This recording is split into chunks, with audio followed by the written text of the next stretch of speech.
Alright, this week we got another battle report. It's going to be a bit different. 1,000 points. It's going to be my Eldar, run by my friend Mark. So what we got here is a squad of 5 fire dragons and a wave serpent with spirit stones and star cannons. 2 squads of 5 dire avengers in wave serpents with spirit stones and bright lances. 1 farseer with runes of witnessing, doom, guide, and spirit stones, and then 2 fire prisms. For myself, I've got a Reclusiarch, a 5-man assault squad with a flamer and hand flamer in a Las Razorback with searchlights and dozer blade and extra armor. 5-man Devastator squad, 4 missile launchers, Las Razorback, searchlights, dozer blade, extra armor. 5 Death Company, 1 power fist, 1 power weapon, 4 bolt guns in a Las Razorback with dozer blade, searchlight, extra armor. And a Ball Predator with heavy bolter sponsons, twin-linked assault cannons, pintle-mounted storm bolter, dozer blade, searchlight, and extra armor. We rolled up a capture and control mission with 1 objective each, and pitched battle deployment. Here's a quick overview of the board, and we'll be back after deployment. Alright, so Knights of Blood lost the roll off to go first. Mark opted to give me first turn, however, so I deployed, castled up in the corner here. Objective at the top of that building, Devastators surrounding it. Death Company in their Razorback, Assault Squad in its Razorback, Devastators Razorback empty, Ball Predator there. The Eldar, conversely, deployed with Dire Avengers there, joined by Farseer, Fire Prism, Dire Avengers there, and way up in that corner is the Fire Dragons. And Mark is going to attempt to seize the initiative. And does not. So we'll be back at the end of Knights of Blood turn 1. Alright, we're back at the end of top of turn 1. Knights of Blood rolled out. The Ball Predator shot at that fire prism, managed to get 1 rending penetrating hit, but Mark made the cover save. Both of these Razorbacks missed, but this one hit and wrecked that fire prism. And then the Devastators shot at that wave serpent. All 4 hit. None of them managed to penetrate or glance. So, moving on to bottom of turn 1. Alright, bottom of turn 1. The Star Cannon Wave Serpent moved over here and fired at the Ball Predator. It hit once but failed to penetrate. Over here, the Wave Serpent there moved over, the Dire Avengers got out, and it fired at the Ball Predator, knocking off the Assault Cannon. This Fire Prism moved over here, fired at the Devastators, managed to kill the Sergeant and knock me out of coherency, so I'll have to move back into coherency in my turn. And this Wave Serpent moved up and fired at the Death Company Razorback, immobilizing it. So, we'll be back at the bottom, or top of turn 1, or turn 2, rather. The Devastators moved up here with a 6 on their terrain roll to get back into coherency.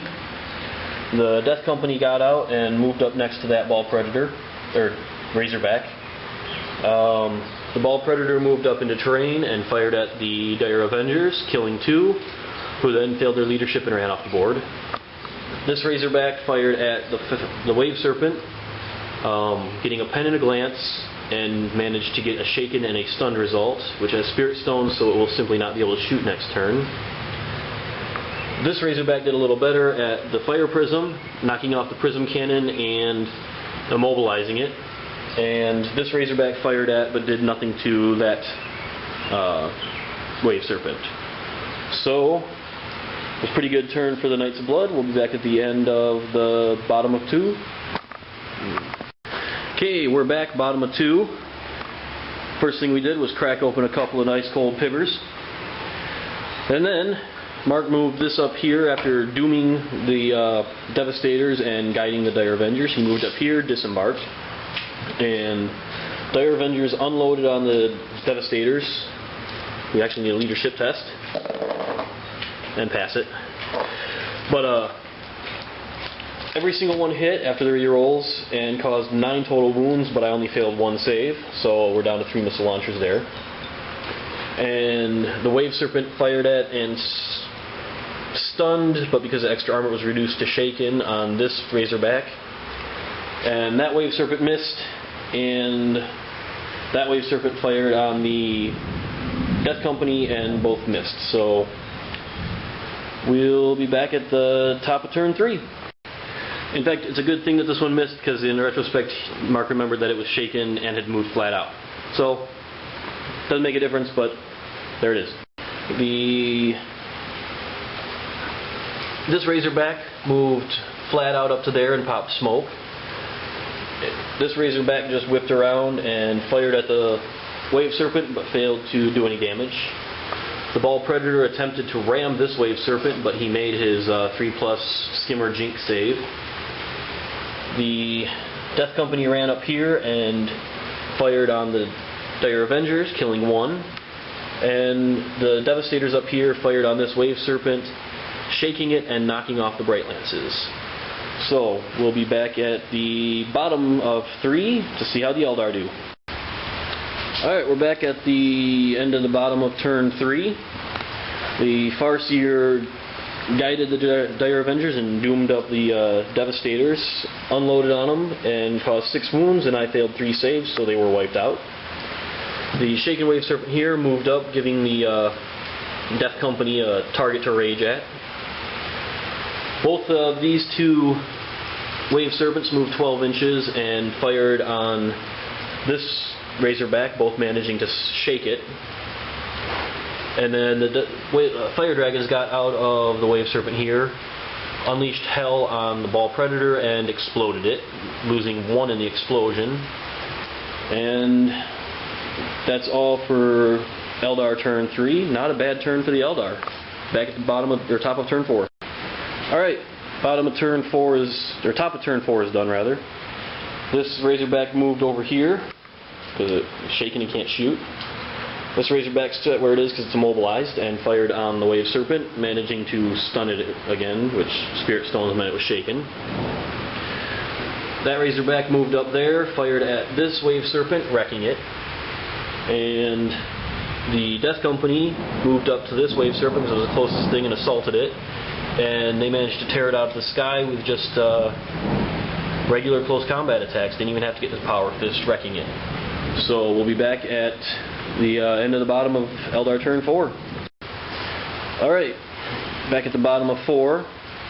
This Wave Serpent moved up here to try and get to be the closest to the Death Company. The Fire Dragons moved up and shot at the Razorback. They got 2 penetrating hits, but Snake Eyes saw them only shaking it. And then over here, Doom and Guide on the Dire Avengers, who fired on the Death Company, killing both the Power Fist and the Power Weapon guy, and causing 1 wound on the Reclusiarch. And this fired at but missed the Razorback here. So we'll be back at the top of 5 to see how that goes. Alright, top of 5 is done. The Death Company moved through terrain, got a 6, and ran over to the Wave Serpent here, which this Razorback moved up and shot at it, knocking off the Bright Lance. Death Company didn't manage to land a single hit despite the Reclusiarch's rerolls, so they did nothing to it in assault. This fired at the Dire Avengers, Lance Cannon wasting 1 of them. And over here, the Assault Squad got out, flamered, hand flamered, and bolt pistoled the Fire Dragons, killing all but 1, which they then assaulted, killing him and consolidating onto the objective. And that's it for the top of 5, so back at the bottom of 5. See how the Eldar do. Alright, back at the bottom of 5. The Dire Avengers got a 6 on their run move and rolled up over here, just coming short of the objective here. This Wave Serpent tank shocked, but went just a little too far, not moving the Assault Squad off of the objective, but they did get within contesting range. And that is all that the Eldar did in their turn. So we've got a 3 up to see if we have a turn 6. Which you do not. The game ends in a tie. So good game, Mark. Good game. All right.